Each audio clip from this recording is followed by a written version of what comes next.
Joining us right now is the author of that book, Peter Goodman, New York Times global economics correspondent. It's great to see you, Peter.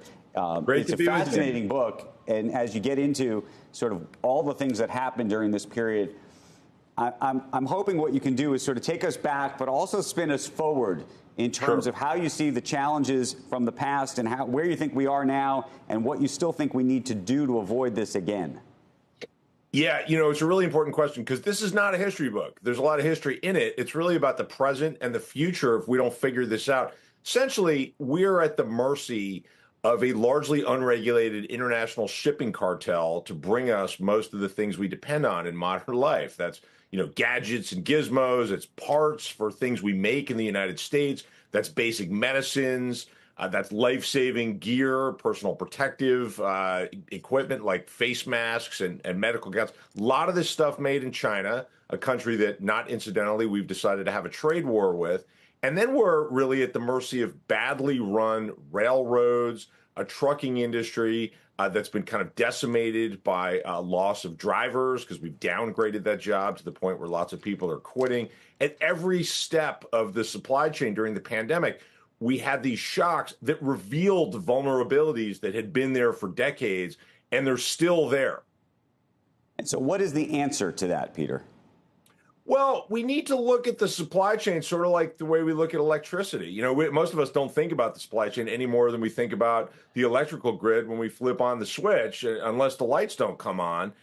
This is a moment where we've got to get back to sensible regulations so there's some transparency in how these companies are dealing. We certainly need to hold shipping companies to account when they're jacking up prices, sometimes tenfold in the space of, months and breaching contracts. We've had lots of importers have contracts to bring in containers from factory towns in China to the west coast of the United States. We're told, sorry, we don't have space on the ship unless you pay, 5 times as much in special handling charges.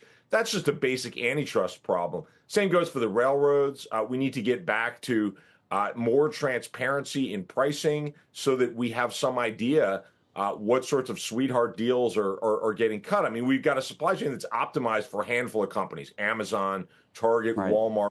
And smaller businesses are just getting screwed. To the extent that we need more regulation, what does that regulation look like? And by the way, how are these shippers regulated, if they are or not, on their way, by the way, to a Europe or to a China on the other end of things?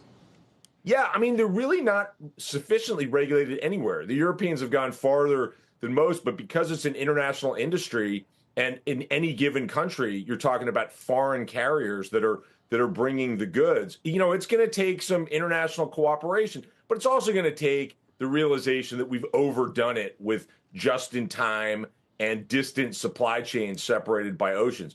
We don't need to go back on globalization. Trade is a wonderful thing that's brought us a lot of prosperity.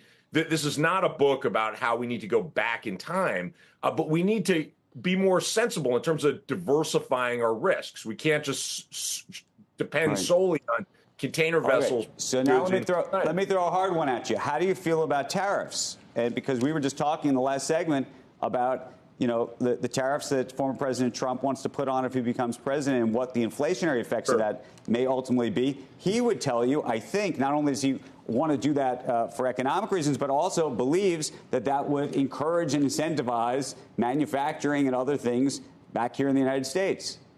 Look, we saw that movie in the last administration. It didn't work. We actually saw loss of manufacturing jobs because the fact is there are lots of Americans employed in factories in the United States dependent on a global supply chain to bring in parts and components. Those container vessels, they're not just full of finished goods. They're full of, the piece parts of industry. So when you slap tariffs across the board without any look at the details, what you're doing is you're making American companies less competitive. You're separating them from their suppliers, and it will definitely be inflationary.